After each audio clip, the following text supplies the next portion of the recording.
Coba lihat,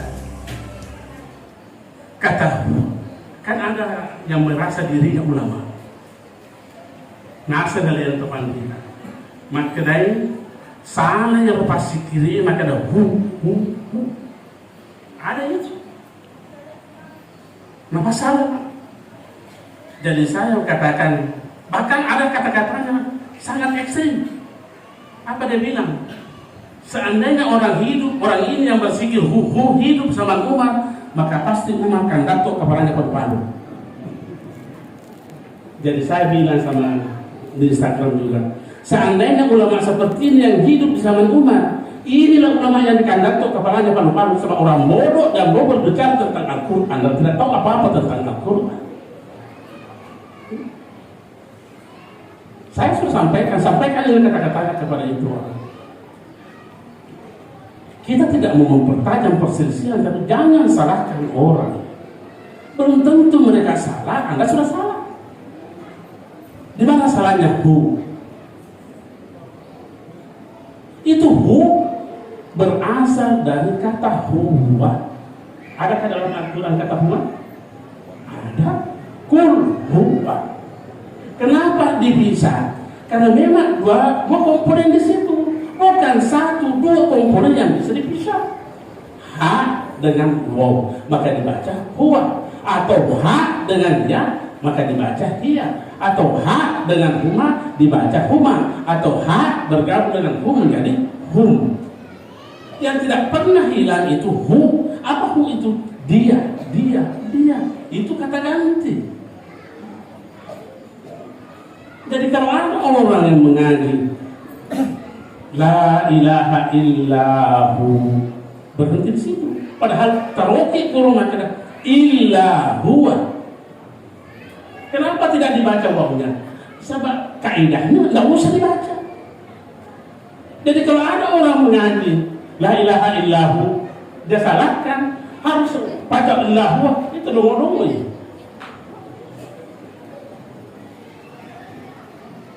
Inilah bagaimana mau mengikuti jejak Nabi orang yang seperti ini.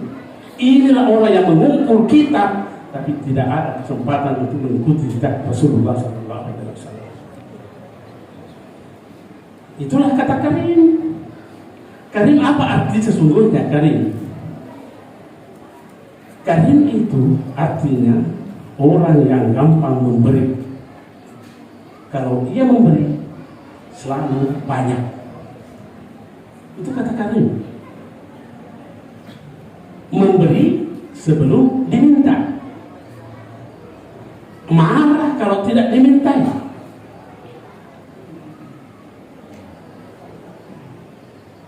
Setelah ia memberi, dia puji lagi orang yang ia berikan. Dia puji lagi orang yang diberi. Dan selalu memberi, tidak pernah kurang dari yang diminta oleh yang meminta. Itu namanya karim. Kira-kira engkau banyak pundangi kurang, tak balik kapan? Kalau mak beli, maka itu kita jangan pernah takut kalau memberi lebih. Kalau mau memberi jangan takut lebih, karena yang lebihnya itu bisa menjadi penyejuk kubur. Di mana ini?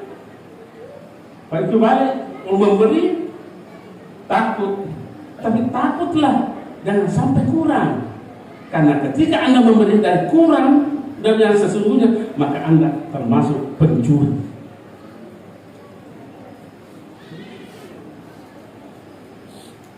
Baru ulama kita berkata, kalau kamu mengambil,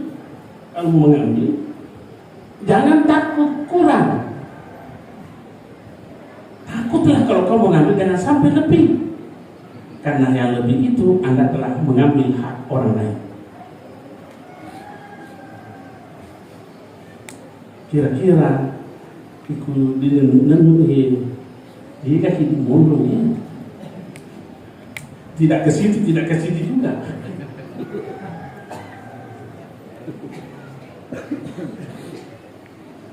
Kenapa orang terkadang ada kita temui orang malas memberi? Kenapa terkadang ada orang malas memberi? Karena ketika ia mau memberi, yang dia tanya akalnya apa? Ketika kita memberi dan kita tanya akal kita, apa katanya akal kita? Berkurang kok. Tidak ada manusia yang tidak takut berkurang.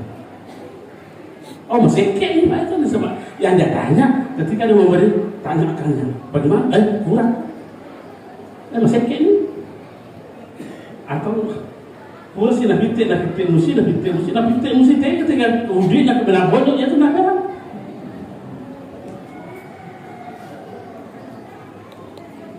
Engkau tahu Pak kampung umpamanya, saya tidak merendahkan orang kampung. Engkau sering tahu di kampung, makanya pada engkau tuh bekas-bekas baju tahu di negara. Napi tegi motor kami yang mereka sebodero itu nak berapa?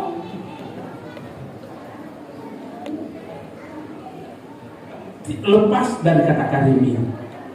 Tidak begitu kata karim. Karim itu gampang memberi dan selalu dia memberi selalu banyak, memberi sebelum diminta. Saya berkata begini, orang yang memberi dia rotomak bere megai na untuk alena dibanding tahu riwere tamak kereta susah tuh tamak kereta apa? Orang yang memberi jauh lebih banyak didapat dibanding orang yang diberi. Kok cara?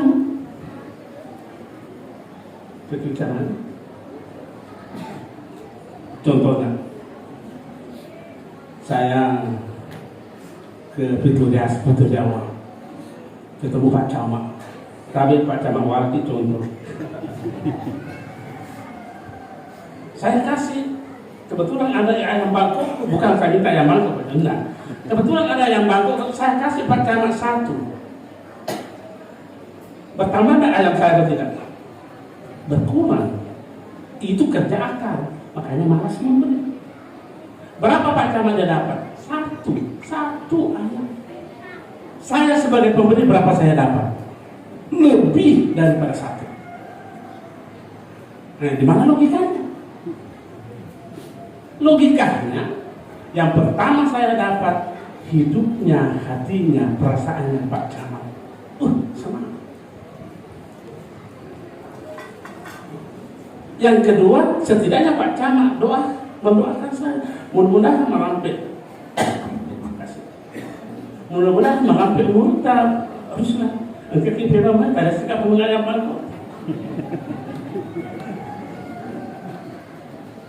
Mendoakan saya. Yang ketiga, renuna rionai anak-anak. Pak Camat tidak untuk riona si bawa renuna. Dia adalah untuk pedagalakan. Maka kenapa? Sebab riweren dia hanya orang diberi. Tidak ada satu ayat di dalam Al-Quran bahwa kamu manusia diciptakan untuk diberi. Yang ada memberi.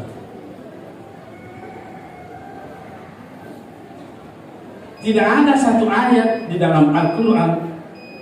Kemudian kenapa?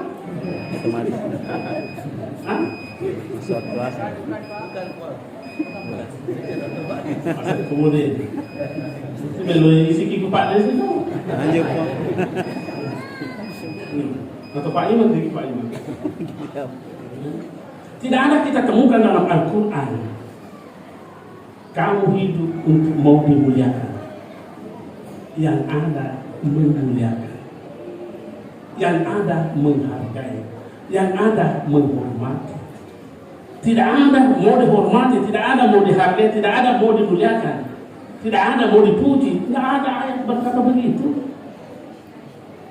Jadi kalau ada yang orang yang begitu sifatnya, bagaimana mau meneladani Rasulullah? Rasulullah tidak memiliki sifat seperti itu.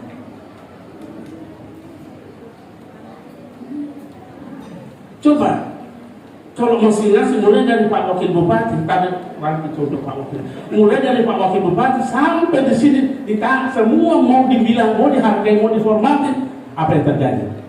Tabrakan kehidupannya. Tapi mulai dari Pak Bupati, Pak Andi Maturau, Pak Cam, masing-masing menghormati, memuliakan, apa yang kita rasakan? Kemuliaan.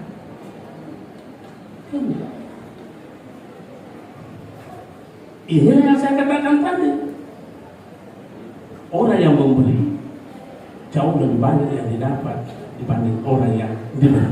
Sebenarnya ini bahasa Al-Quran. Cuma kita tidak mau menerjemahkan seperti itu. Apa contohnya dalam Al-Quran? Kama sali habbatin ambatat sab'a sanabila fi kulli sumbulatin mi'atu habbah. Kan begitu. Pada minasa totalnya si biji yang kita berikan apa? Satu biji. Yang datang kepada kita berapa? 7. Dilipat gandakan lagi 100 kali menjadi 700. Dilipat gandakan lagi sampai seperti yang dikehendaki oleh Allah. Kalau begitu, mana yang lebih banyak, yang diberi atau yang memberi?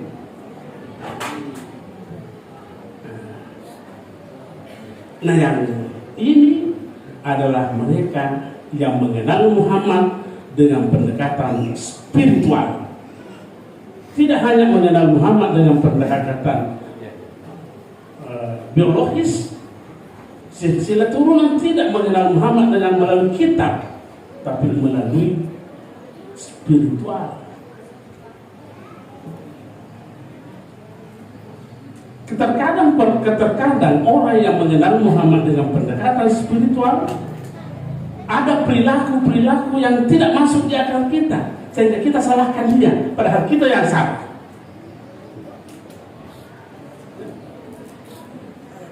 Contohnya dari sahabat Nabi, istri Nabi itu ada namanya Ummu Salamah. Ummu Salamah itu salah seorang istri Nabi. Suatu ketika Rasulullah tidur siang di rumahnya Ummu Salamah. Tidur siang. Ya maklum Mekah, Madinah panas, berkeringat Nabi, berkeringat. Ummu Salamah ambil handuk kecil. Dia lap itu badan Rasulullah, keringatnya Rasulullah. Tak ini ngalita. Tak itu. Bapak lain itu bahasanya Indonesia atau sudah tak kini, tak kita. Tasela. Balingangan, tasela ni nalita. Sepertinya mencari penjelasan. Matas naina ya Ummu Salamah, apa yang kau bikin Ummu Salamah? Ummu Salamah berkata, ya Rasulullah, saya mau melap keringat Rasulullah. Untuk apa? Saya mau menjadikan obat. Jadikan obat. Apa kata Rasulullah? Cocok. Asabati. Dia nak kena musrik no. Dia nak kena bid'ah deh. Maka asabati cocok. Ini tadi yang kita katakan. Sering ada orang yang belum sampai ilmunya kepada apa yang dilakukan, bid'ahnya, sesatnya, masuk neraka. Nauzubillah. Ilmunya baru seperti itu, wah, bid'ahnya orang lain sebulan, padahal dia tidak tahu diri, terlalu banyak bid'ah dalam dirinya orang seperti itu.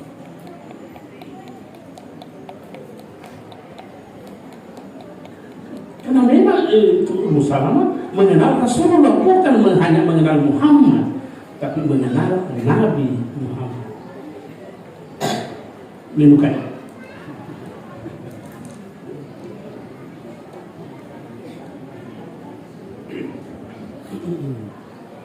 Ada lagi salah seorang sahabat namanya Abu Ayyub Al-Ansari.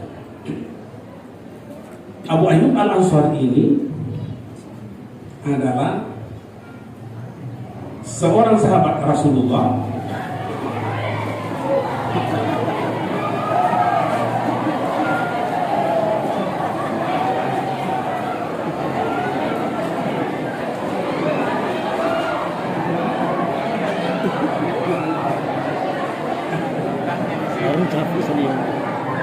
Ya, itulah wujud kegembiraan.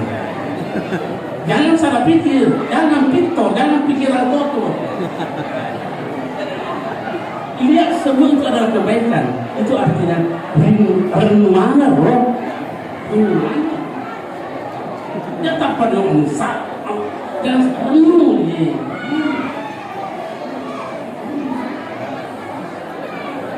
Itu Abu Ayyub Al-Ansari. Abu Ayyub Al-Ansari pernah suatu ketika karena 10 tahun wafatnya Rasulullah, Abu Ayyub sangat rindu kepada Nabi. Dia pergi ziarahi Nabi. Dia pergi ziarahi Nabi. Bagaimana bentuknya menziarahi Nabi Abu Ayyub? Jadi biasanya kalau masyarakat kubur itu dan itu orang. Ini Abu Ayyub nakandau. Dia rapatkan itu dadanya di batu nisan Rasulullah nakandau korban Nabi. Loki makan bidaya. Itu loki makan bidaya ini digunakan kita hadis ini. Yang ditulis oleh Al-Hakim An-Naisaburi. Asalnya kita itu ada Al-Mustadrak Al-Sahihain halaman 411. Ya kudu kita ada kita namanya walaki oton disu. Kita bukan berkata bid'ah ini atau musyrik ini menolak Nabi. Tiba-tiba Marwan datang, pejabat Madinah pada saat itu. Sepertinya menegur, matasnya ya Abu Ayyub. Apa kau bikin Abu Ayyub? Tak kira Abu Ayyub, Pak Gubernur ya? Pak Gubernur, tak kira itu sahabat kentang sama kita. Masing-masing terkejut. Apa dia bilang Abu Ayyub? Saya datang mencerahi Nabi, bukan batu yang saya cerahi.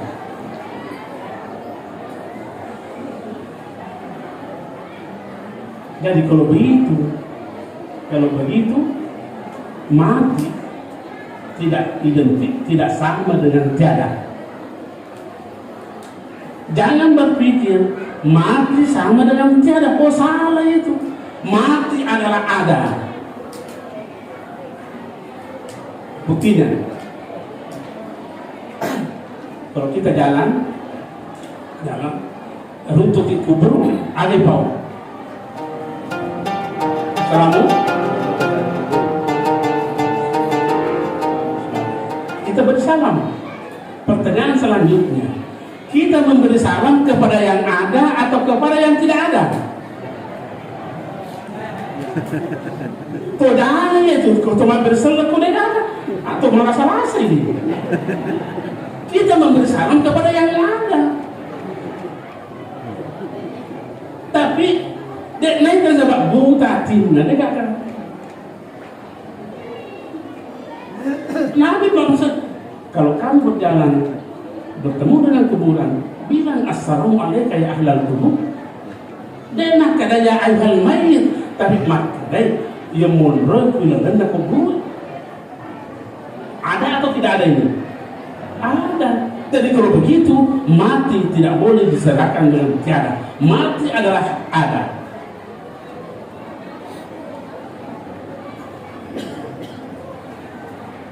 Jangan betul baca Fatihah.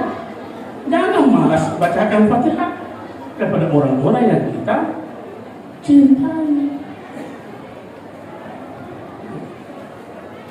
Ini baru satu sifat namanya Al-Karim yang kita mampu terangkan. Sifat Al-Karim ini adalah sangat ampuh yang bisa mempersatukan antara dua kutub yang berbeda. Yang miskin dengan yang kaya. Apa yang bisa mempertemukan ini? Al-Karim. Di mana letaknya? Si kaya memberikan kemuliaannya kepada yang miskin supaya terangkat harkat dan martabat orang miskin. Nyata. Tapi kalau makalah elok motornya tidak motor tidak dapat seperti itu. Atasan dengan bawahan atasan dan bawahan akan disatukan dengan sifat al-karim. Atasan melihat mengangkat harkat dan bawahannya sehingga ia sejajar dengan seperti itu. Kenapa? Ada al-karim yang ada di hatinya. Saya kira inilah yang sempat saya bawakan pada kesempatan ini. Lebih dan kurangnya mohon dimaafkan. Mari kita berdoa, mudah-mudahan insya-Allah Allah mengabulkan, mengijabah doa kita. Amin. Allahumma shalli wa sallim ala sayyidina Muhammadin fil awwalin.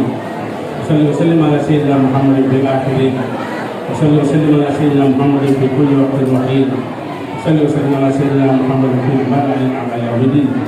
Allahumma ij'al fi qalbina nuran wa fi jasdina nuran. Wa yaminina nuran wa sahilina nuran wa fawqina nuran. Wa tahtina nuran wa amamina nuran wa khalfina nuran wa ja'alna nuran bi rahmatika ya arhamar rahimin. اللهم افتح علينا ابواب كل خير وتعالى وجهك وملائكته وسلم على الصالحين. اللهم يسرنا ولا تعسرنا انك انت الميسر فيسر لنا امورنا كلها. وصلى الله على خير خلق سيدنا ومولانا محمد صلى الله عليه وسلم والحمد لله رب العالمين. الفاتحه. السلام عليكم ورحمه الله وبركاته.